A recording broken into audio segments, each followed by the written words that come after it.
सो hey guys, स्वागत है आप सभी का एक और नई वीडियो में। आज मैं आप सभी के लिए लेकर आया हूँ एक नई हॉरर सीरीज़ जिसका नाम है डिटेक्टिव डायरीज़। कुछ टाइम से मैं फ्रीक्वेंटली वीडियोस नहीं ला पा रहा था, उसके लिए माफ़ी चाहूँगा, पर इस सीरीज़ के साथ आपको वीडियोस कंटिन्यूसली मिलेंगे और इस सीरीज़ का एपिसोड हर हफ्ते आपको मिलेगा। ये सीरीज़ लिखी है मोहम्मद सदीक अंसारी ने, जो कि मेरे काफ़ी अच्छे दोस्त हैं। वेल, इसी के साथ हम बढ़ते हैं डिटेक्टिव डायरी सीरीज़ के फर्स्ट एपिसोड की तरफ, जिसका टाइटल है पुराना श्राप। 1989 का समय, अमेरिका के किसी शहर में। ये काफ़ी ज़्यादा पुराना बुक स्टोर था।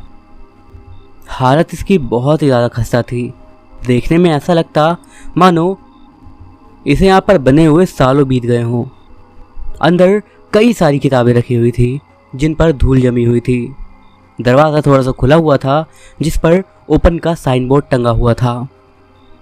तभी वहाँ पर टेबल पर रखा हुआ वो पुराना सा टेलीफोन बजा। उसकी आवाज़ कानों को चुभने वाली थी। टेलीफोन काफ़ी तेज़ी से बज रहा था और तभी दूसरे कमरे से एक आवाज़ आई। अरे भाई, आ रहा हूँ। लोगों को तसल्ली भी नहीं है।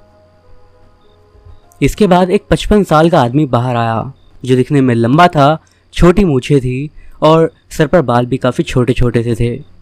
उस आदमी ने आगे बढ़ के कॉल उठाई और बोलने लगा, हेलो। कौन? अभी वो कुछ बोलता इससे पहले ही दूसरी तरफ से एक घबराई हुई सी आवाज़ आई। शायद किसी लड़की की आवाज़ थी जिसकी उम्र लगभग 16-17 साल की होगी। वो बड़ी घबराई हुई सी थी और लड़खड़ाते हुए कह रही थी, डिटेक्टिव डिटेक्टिव क्या आप डिटेक्टिव रे बोल रहे हो? प्लीज़ हमारी मदद करिए। देखिए, आप जो भी हैं, मैंने काम छोड़ दिया है। आप किसी और से मदद मांगिए। उस आदमी ने थोड़ी सी नर्वसनेस के साथ कहा, लेकिन वो लड़की रोते हुए कहने लगी, सर वो बहुत ख़तरनाक हैं, हमें प्लीज़ बचा लीजिए। वो काले साए हमें मार डालेंगे। काले साए सुनते ही डिटेक्टिव के बदन में एक लहर दौड़ गई।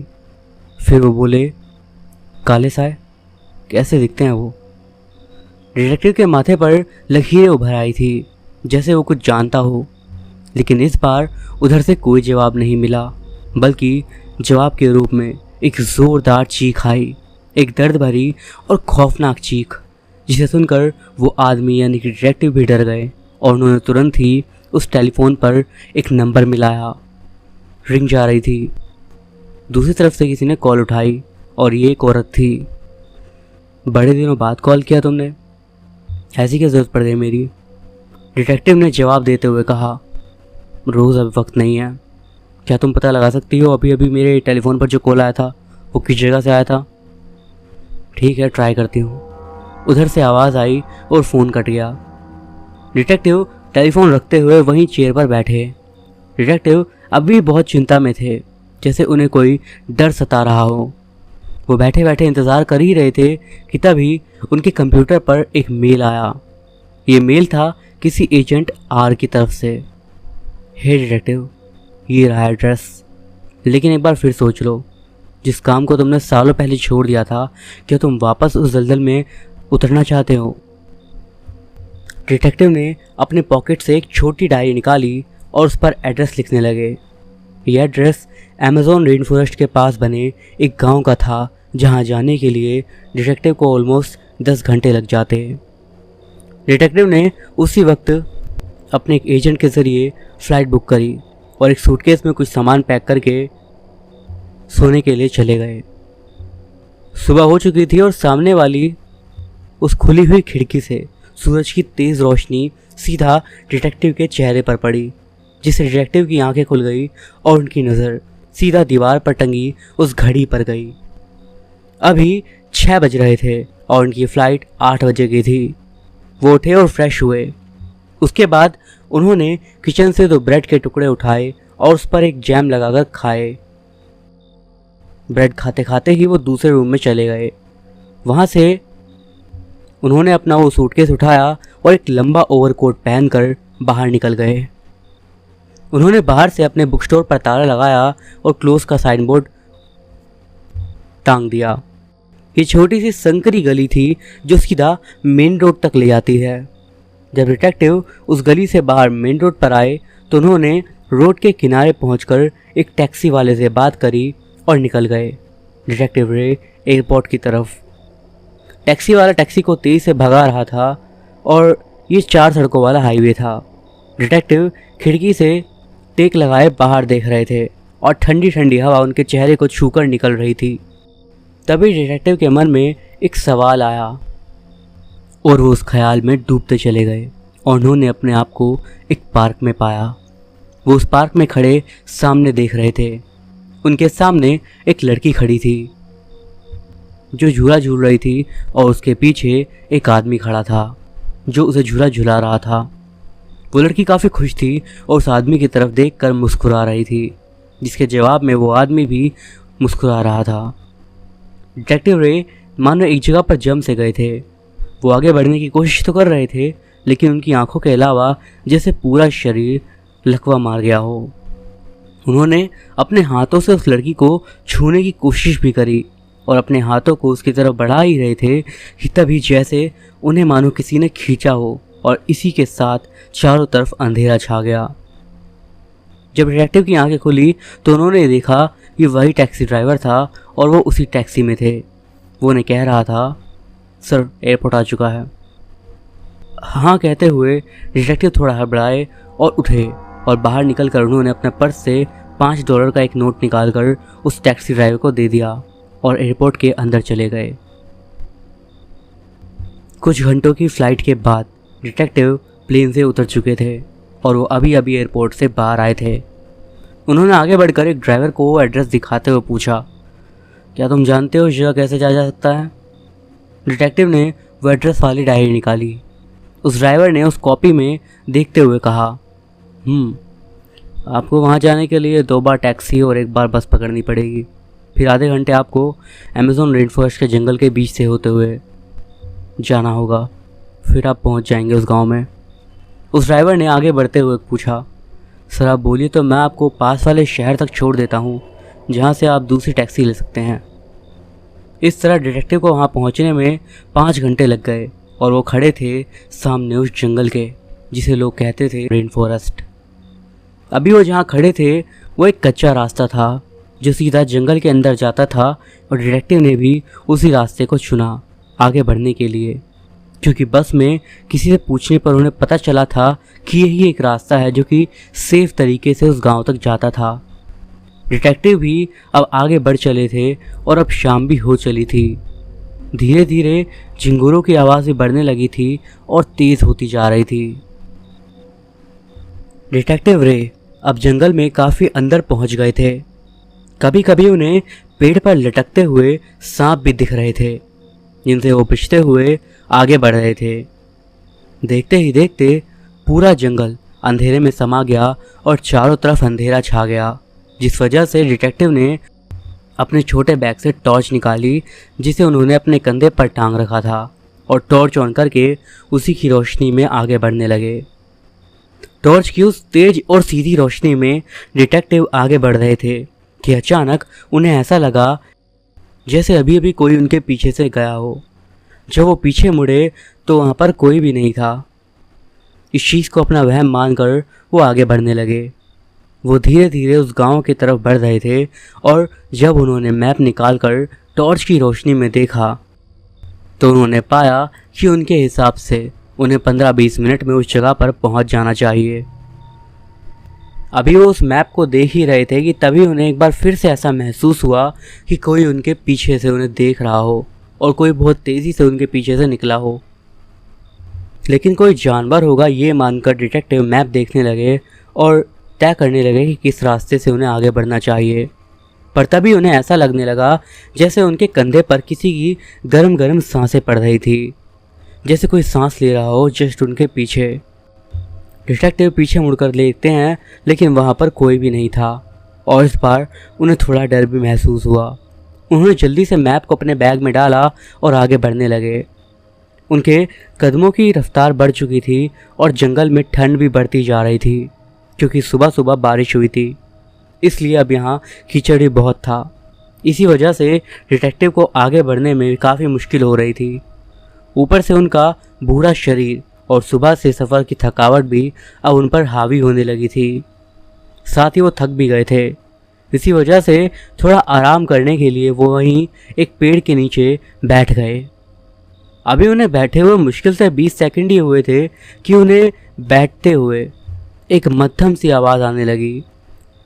डिटेक्टिव, हे डिटेक्टिव, आखिर जा कहाँ रहे हो? डिटेक्टिव समझ गए कि यहाँ कुछ ना कुछ तो है और उससे अभी लड़ाई ना मोल लेना ही बेहतर है। इसीलिए वो उठे, ऐसा दिखाते हुए जैसे उन्हें कुछ सुनाई ही ना दिया हो, और आगे की तरफ बढ़ने लगे।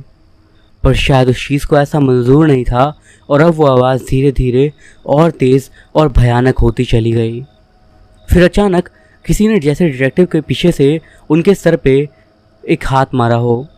डिटेक्टिव जानते थे यहाँ जो कुछ भी है वो उन्हें उकसाना चाहता है, जिससे उन्हें इतना अंदाज़ा तो हो गया था कि वो चीज़ उन्हें ज़िंदा छोड़ने वाली नहीं है और उससे लड़ने के अलावा और कोई चारा भी नहीं था उनके पास। लेकिन उन्होंने कोई हरकत ना करते हुए, एक अच्छे मौके का इंतज़ार करते हुए वहाँ से आगे बढ़ना सही समझा और बढ़ते रहे। और आखिरकार वो जहाँ जाना चाहते थे वो जगह उनके सामने थी। वो गांव उनकी आंखों के सामने था, जंगल के आखिरी छोर पर। डिटेक्टिव ने आगे की तरफ अपना कदम बढ़ाया, पर ये क्या, वो आगे नहीं बढ़ पा रहे थे। किसी ने उनके दोनों पैरों को पकड़ा और उन्हें एक झटके में पीछे खींच लिया, जिससे डिटेक्टिव अपने मुंह के बल गिरे। उनकी नाक से खून बहने लगा और उन्हें थोड़ी चोट भी आई थी, पर वो ठीक थे। लेकिन ये तो बस एक शुरुआत थी। उस चीज़ ने उनका पैर पकड़कर उनको वापस खींचा। डिटेक्टिव जल्दी से पीछे मुड़े और वहाँ पर फिर से कोई नहीं था। उनके पैरों को भी किसी ने नहीं पकड़ा था। डिटेक्टिव वहाँ से उठे और खड़े होकर इधर उधर देखने लगे और उनकी नज़र पड़ी एक पेड़ पर, जहाँ उस पेड़ के डाल पर एक डायन बैठी थी। उसने काले रंग के कपड़े पहन रखे थे और उसका चेहरा जगह जगह से कटा हुआ था, जहाँ से खून निकल रहा था। डिटेक्टिव ने उसे देखते ही उसके तरफ अपने गले से वो क्रॉस निकाल कर दिखाया और कहने लगे, पापी डायन, तुझे जीसस के नाम का वचन देता हूँ, तेरी आत्मा जो इस अधमरे शरीर में कैद है, मैं तुझे हुक्म देता हूँ, नीचे उतर उस पेड़ से और यहाँ से चली जा। बस ये कहने की बात थी कि वो डायन उस पेड़ के डाल से नीचे कूद गई और जैसे ही वो नीचे उतरी, ज़मीन मानो हिल गई हो और अभी वो वहाँ पेड़ के पास थी और अब पलक झपकते ही वो डिटेक्टिव के सामने खड़ी थी। पास से उसका चेहरा और भी भयानक लग रहा था, जैसे किसी ने उसके चेहरे से पूरा चमड़ा ही निकाल लिया हो और बस मांस रह गया हो, और बदबू ऐसी आ रही थी जैसे सालों से वो सड़ रही हो। उस डायन ने वहीं खड़े हुए कहा, डिटेक्टिव रे, लगता है तुम मुझे भूल गए। कौन है तू? डिटेक्टिव ने पूछा। मैं कौन हूँ? याद कर जब तूने भारत के हरणपुर गांव से मुझे मेरे ही घर से निकाला था। तूने तो लगभग मुझे तब मार ही डाला था, पर उसने मुझे बचा लिया और अब की बार तू नहीं बचेगा। जब मुझे पता चला इन गांव वालों ने तुझे बुलाया है, मेरी खुशी का ठिकाना ही नहीं रहा। अच्छा माया, शायद तू है? हाँ, अब याद आया तुझे जब तूने मेरे चेहरे पर वो पानी फेंका था, तब से कैसी बदसूरत हो गई हूँ मैं। तू कोई इंसान नहीं थी, डायन थी जो उन मासूम बच्चों को बेरहमी से मार के उनका दिल निकाल कर खा जाती थी। लेकिन मैंने तो कौन था वो जिसने तुझे बचाया? ना, वो तो मैं तुझे नहीं बता सकती। वो तो एक वो पलक झपकते ही अब डिटेक्टिव के पास खड़ी और डिटेक्टिव के गले पर अपने खंजर जैसे तेज़धार नुकीले नाखून गाड़ने लगी। डिटेक्टिव शांत खड़े बस किसी मौके का इंतज़ार कर रहे थे कि तभी ऊपर वाले ने भी उनका साथ दिया और अब तक जिन बादलों ने चांद को अपने आगोश में घेर रखा था और अंधेरा कर रखा था, उन बादलों का पर्दा हटा और चांद की रोशनी सीधा पड़ने लगी। और तभी डिटेक्टिव ने अपने क्रॉस डायन के सर पर सटा दिया, जिससे वो डायन चीखते हुए पीछे हटी। इसका फ़ायदा उठाते हुए डिटेक्टिव ने बाइबल की कुछ लाइंस पढ़ी, जिससे वो डायन थोड़ी कमज़ोर पड़ने लगी। और डिटेक्टिव ने उसके बालों को पकड़ लिया और उन्होंने पता नहीं कैसे पर उस टॉर्च का एक बटन दबाया, जिससे उसके नीचे हिस्से पर एक चाकू निकला और डिटेक्टिव ने एक ही झटके में उस डायन के बालों को काट डाला। बालों के कटते ही उसकी सारी ताकत खत्म हो गई और उसने डिटेक्टिव को एक ज़ोरदार धक्का दिया और जंगल में भागकर कहीं गुम हो गई।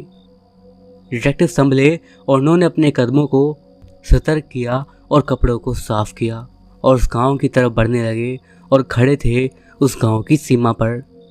उन्होंने अंदर पैर रखा और आगे बढ़ने लगे, पर अजीब बात यह थी कि वहाँ पर कोई भी नहीं था, मानो पूरा गांव खाली हो, ना कोई इंसान और ना कोई जानवर।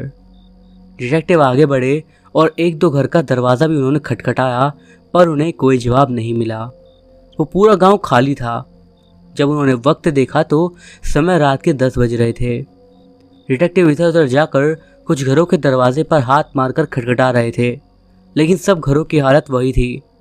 एक भी इंसान अभी तक उन्हें नहीं दिखा था। और तभी दूर एक तरफ से किसी के चीखने की आवाज़ आई और डिटेक्टिव उस तरफ दौड़े। जब वो वहाँ पहुँचे तो उन्होंने देखा वहाँ एक काला साया था जो हवा में उड़ रहा था। उसके पैर नहीं थे और उसने एक काला चोगा पहन रखा था। वहीं नीचे एक लड़का ज़मीन पर गिरा रो रहा था और घिसट घिसट कर एक झोपड़े की तरफ जा रहा था।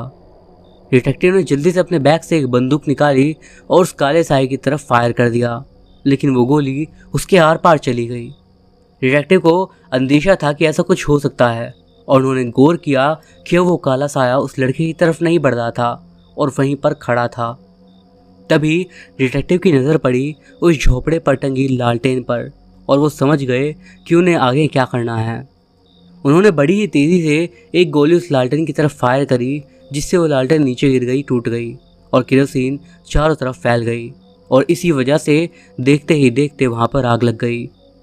अब आग बढ़कर उस झोपड़ी में भी लग गई और इससे वो काला साया थोड़ा जैसे पारदर्शी सा होने लगा और फिर गायब हो गया। डिटेक्टिव आगे बढ़कर उस लड़के के पास गए और उसे देखने लगे। तब उन्हें पता चला कि वो बेहोश हो गया था। डिटेक्टिव ने उसे गोद में उठाया और वहीं के एक झोपड़े की तरफ बढ़ गए और उस लड़के को उन्होंने अंदर सुला दिया। फिर उन्होंने हर घर से लालटेन उतारी और उसे जलाकर उस झोपड़े के चारों तरफ कुछ इसी तरह रख दिया कि किसी भी तरफ से थोड़ी सी भी परछाई ना बने, क्योंकि डिटेक्टिव भी थके हुए थे, इसीलिए वो भी वहीं सो गए। उनकी आँख खुली सुबह के 7 बजे। वो उठे तो उन्होंने देखा वो लड़का वहीं पर सोया हुआ था। वो उठे और बाहर देखने लगे, लेकिन अभी भी वो पूरा गांव सुनसान था। दिन में भी जैसे वहाँ मौत का साया मंडरा रहा था। डिटेक्टिव ने मुंह हाथ धोया और उन्होंने अपने साथ जो थोड़े से खाने का सामान लाए थे उन्हें खाने लगे कि तभी वो लड़का चीखते हुए उठा, मुझे मत मारो, मुझे छोड़ दो। डिटेक्टिव उठे और उसके पास जाकर उसे समझाने लगे, पर वो इतना डरा हुआ था कि वो डिटेक्टिव के हर बात को अनसुना कर रहा था, जिस वजह से अपने आप कोई और चारा ना पाकर उन्होंने जोरदार चाटा उस लड़के के गाल पर जड़ दिया, जिससे वो शांत हो गया था, लेकिन उसकी आंखों से आंसू अब भी बह रहे थे। डिटेक्टिव को पता था कि इसके साथ कुछ गलत हुआ है और उन्होंने उसे जोर से गले लगाते हुए कहा, जो कुछ भी हुआ है मैं नहीं जानता, पर इसका वादा कर सकता हूँ कि जिसने भी किया है उसे सज़ा ज़रूर दूंगा। डिटेक्टिव ने उसे संभालते हुए कुछ खाने को दिया। वो शायद कई दिनों से भूखा था और इसीलिए उसने बिस्किट का वो पूरा पैकेट तुरंत ख़त्म कर दिया। अब वो थोड़ा शांत बैठा था और अचानक उसने डिटेक्टिव की तरफ देखते हुए कहा, आप कौन हैं अंकल? मैंने आपको यहाँ कभी नहीं देखा। मैं डिटेक्टिव रे हिल्स। क्या आप सच में डिटेक्टिव हैं? क्या आप वही हैं जिन्हें मेरी बहन ने कॉल किया था? क्या वो तुम्हारी बहन थी? कहाँ है वो? उस लड़के की आंखों में फिर से आंसू आ गए और वो रोते हुए कहने लगा, एक काला साया उसे पकड़कर ले गया। वो मुझे भी लेने आया था कल रात, पर आपने मुझे बचा लिया। पर सर, आप उन सबको बचा लेंगे ना? हाँ बेटा, मैं उन सबको बचा के रहूँगा, लेकिन पहले मुझे तुम ये बताओ कि ये सब शुरू कब से हुआ? सर, हमारे गांव में माना जाता है कि बहुत सालों पहले कुछ औरतों द्वारा बलि दी जाती थी और एक शैतान को दूसरी दुनिया से इस दुनिया में बुलाया गया था और इस दुनिया में आने के बाद उस शैतान ने सभी इंसानों को मारना शुरू कर दिया था। और इसी से तंग होकर उस समय के 4 सबसे महान लोग साथ मिले थे और उन्होंने उस शैतान को मिलकर रोका था। उन्होंने उस शैतान को कैद किया था। वो सामने वाले पहाड़ पर जो मंदिर बना है, ये वही मंदिर है जिसमें उस शैतान को कैद किया गया था। बहुत साल बीतते चले गए और हम सबको बस यही एक कहानी की तरह रात को सोते समय डराने के लिए सुनाया जाता है, लेकिन हमें पता नहीं था कि ये डर एक दिन सच्चाई में बदल जाएगा। आज से लगभग 2 महीने पहले की बात है। उस दिन बारिश काफ़ी तेज़ हो रही थी। गांव के कुछ लोग जंगल शिकार करने गए थे और अचानक बारिश शुरू हो जाने के कारण वो वापस आ रहे थे। उन्हें आते हुए शाम हो गई, लेकिन वो जंगल से बाहर नहीं आए थे। उन दिनों गांव में ये भी चर्चा फैलने लगी थी कि जंगल में एक डायन दिखाई देती है। कुछ लोगों ने उसे देखा था और कुछ ने नहीं, और जो लोग अभी जंगल में थे उन्हें इन चीज़ों पर विश्वास नहीं था। लेकिन ये आखिरी दिन था और उन्हें दिखने वाला था कुछ खौफनाक। जब वो लोग वापस आ रहे थे तब उनका सामना हुआ उस डायन से, और वो डायन उनके पीछे पड़ गई। वो तो जैसे सालों से भूखी थी और उन्हें बस मार डालना चाहती थी। उस डायन ने उनमें से 3 लोगों को तो मार डाला, पर उनमें से एक आदमी बच गया और वो भागकर उसी मंदिर में चला गया छुपने के लिए। और उसके बाद क्या हुआ हम में से किसी को नहीं पता। अगले दिन जब वो घर आया तो उसका स्वभाव काफ़ी बदला हुआ था। वो कहीं और ही खोया हुआ था। जब उससे कोई पूछता तो वो किसी मशीन की तरह जवाब देता, लेकिन उस दिन के बाद से हमारी किस्मत ही बदल गई। अगली ही रात से वो आदमी अजीब अजीब हरकत करने लगा। कभी किसी बिल्ली को मार डालता या कभी किसी चूहे को। उसके परिवार वालों ने उसे कमरे में बंद कर दिया कि कुछ दिन बंद रहेगा तो खुद ही होश ठिकाने पर आ जाएगा। लेकिन जब 3 दिन बाद उन्होंने दरवाज़ा खोला तो उन्होंने देखा उनका बेटा ज़मीन से मिट्टी निकलकर उसमें बैठा है।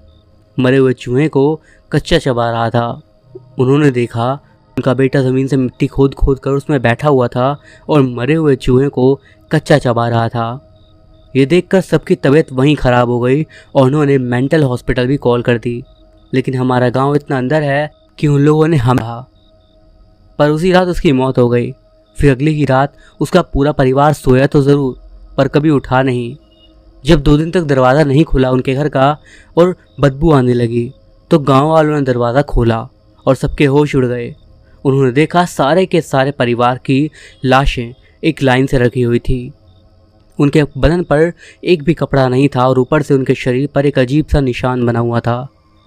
ये सब देखते ही गांव वालों ने चर्च के पादरी को बुलाया और पादरी ने जैसे ही उन लाश को देखा वो जीसस जीसस कहता हुआ पीछे हटने लगा और उसने कहा, बहुत बड़ी भूल हो गई है, बहुत बड़ा अनर्थ हो गया है, वो शैतान आज़ाद हो गया है।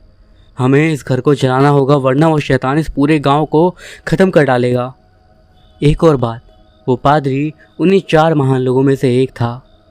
लेकिन गांव वालों की मति मारी गई थी और उन्होंने पादरी की बातों पर विश्वास नहीं किया और लोगों को दफना दिया। फिर शुरू हुआ लोगों का गायब होना। कभी कोई बच्चा खेलता हुआ गायब हो जाता और कभी कोई आदमी जो जंगल से आ रहा होता वो गायब हो जाता। पर एक दिन मिस्टर गेराल्ड, जो कि इस गांव के मुखिया की तरह हैं, उन्होंने एक काला साया देखा जिसने एक बच्चे को उठाकर आसमान की तरफ उड़कर चला गया। मिस्टर गेराल्ड ने अपनी पूरी कोशिश करी पर उस काले साए पर किसी तरह के हमले का कोई असर नहीं हुआ। जब सुबह हुई और गांव में हल्ला हुआ कि एक और बच्चा गायब हो गया है और मिस्टर गेराल्ड घायल हैं, तो लोगों ने मिस्टर गेराल्ड से पूछा कि आखिर उन्हें चोट कैसे लगी। तब मिस्टर गेराल्ड ने बताया कि उन्हें आधी रात को जब वो अपनी छत पर टहल रहे थे क्योंकि उन्हें नींद नहीं आ रही थी, उन्होंने देखा एक काला साया उनके बगल वाले घर की खिड़की से निकल रहा है और उसने एक बच्चे को उल्टा उसके पैर के बल पकड़ा हुआ था। वो उसके मुंह को कस के दबाए हुए था और उड़ने ही वाला था कि मिस्टर गेराल्ड ने पास पड़ा पत्थर उसकी तरफ फेंक दिया, लेकिन वो पत्थर उसके आर पार हो गया। पर यह शायद उस काले साये को अच्छा नहीं लगा और वो मिस्टर गेराल्ड के पास आकर उन्हें उनकी ही छत से धक्का दे दिया और उड़कर आसमान में कहीं गायब हो गया। वो तो अच्छा था कि नीचे कपड़ा वगैरह था और ये सिर्फ पहली मंजिल थी, जिससे मिस्टर गेराल्ड को ज़्यादा चोट नहीं आई। और उसके बाद जो मिस्टर गेराल्ड ने बताना शुरू किया उसे सुनकर सारे गांव वाले अंदर तक कांप उठे। उन्होंने बताया कि जब वो काला साया उनके करीब आया था तो उन्हें उसका चेहरा दिखा था और उन्हें पूरा विश्वास है कि ये वही आदमी था जो पागल होकर मरा था। मिस्टर गिरार्ड इस गांव के सबसे इज्जतदार लोगों में से थे और उनकी सब लोग इज्जत करते थे। वो दिल के भी बहुत साफ थे, जो हो सके किसी न किसी की मदद करते थे।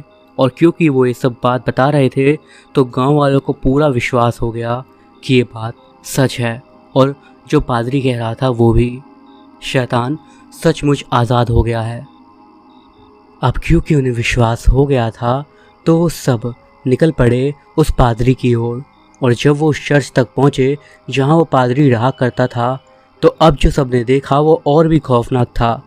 वो पादरी उल्टा टंगा हुआ था उस बड़े से क्रॉस पर और उसका सर नीचे कटा हुआ गिरा पड़ा था।